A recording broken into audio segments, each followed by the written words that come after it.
Hey, sneekylinux back again in the house, Right, bit of a different video for you today. As you know, I've got a couple of test machines here, both Pentium 4 3 gigs. They're both exactly the same, really. They're both really old compacts. I mean, they are, one of them is 11 years old. Yeah, 10, 11 years old. Long time, old. I'm actually donating one of these to somebody I know that hasn't got a computer and they need internet access, so I'm just sorting some stuff out, what to put on it. Now, what do you put on it? I've got Windows on it, am I, for a start? Okay. And there's lots of pre-configured distros out there I could have put on. Okay. Being quite a few that would have run nice. Linux Lite is nice and easy to use. Solus is nice and easy to use. Bodhi, not everybody's cup of tea. Descent, not everybody's cup of tea. Basic Xubuntu, basic Lubuntu even, or anything like that, or Salix, you know. But the people who I'm giving it to, they are not into computers.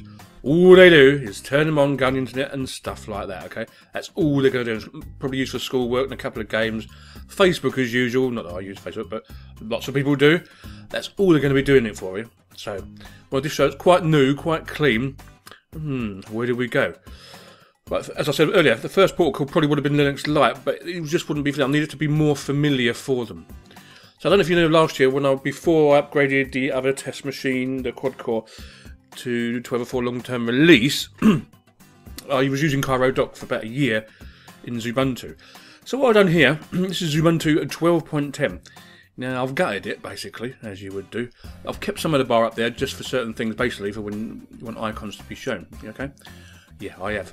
We'll get rid of that soon in a minute, actually, the old usage bar, because I've got one down here. Don't really need it up there. So that'll be less resources it's going to use, okay? But having Docky down the bottom actually makes things an awful lot easier. Yeah? They have not got to go through menus and go, oh, what the hell is this? Where's my start thing?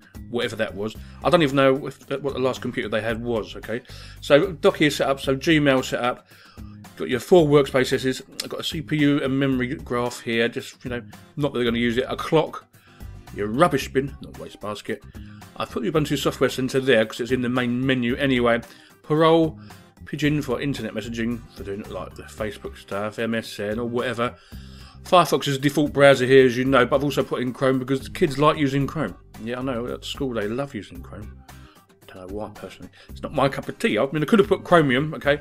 I mean, normally I would have done, but Chrome looks familiar to them if they're using any other computer, as does Skype. Now we come to some unfamiliar stuff, but that should be self-centered.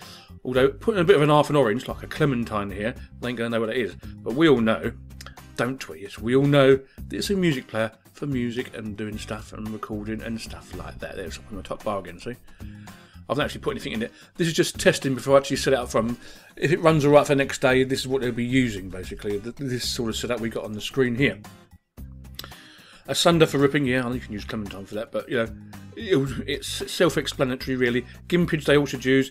Having a camera there should mean, yeah, that's me photographs, and a full LibreOffice suite, yeah, the full suite. For a simple reason, Abbey Word's fine, because it comes with Abbey Word, but when converting Microsoft documents from schools, they don't always come up right, but they do in Abbey Word, okay? Yeah, enough said. So I thought that was alright.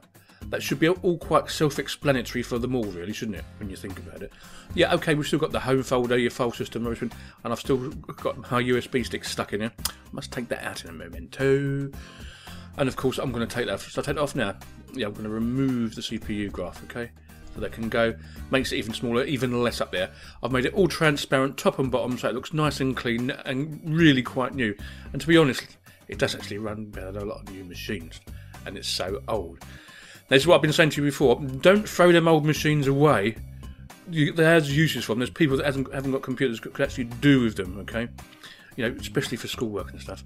So we've still got the old menu up here. I've not put any games in, only Warzone, just to see if it runs. And it runs I'll show you, shall I? It runs perfect, actually. It really does, yeah. That's what I'm going to show you, yeah. I'm going to quit the game now. Bye, see you later. Yeah, but it runs alright. You know, it does. It just runs as it should do. What it says on the tin, as we would say.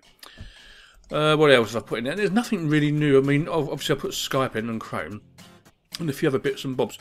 But I put the other music player that was in there before, G Music Player, I've taken out, and I'll probably end up taking Abbey Word out as well, okay? And some other bits and bobs that are not really needed.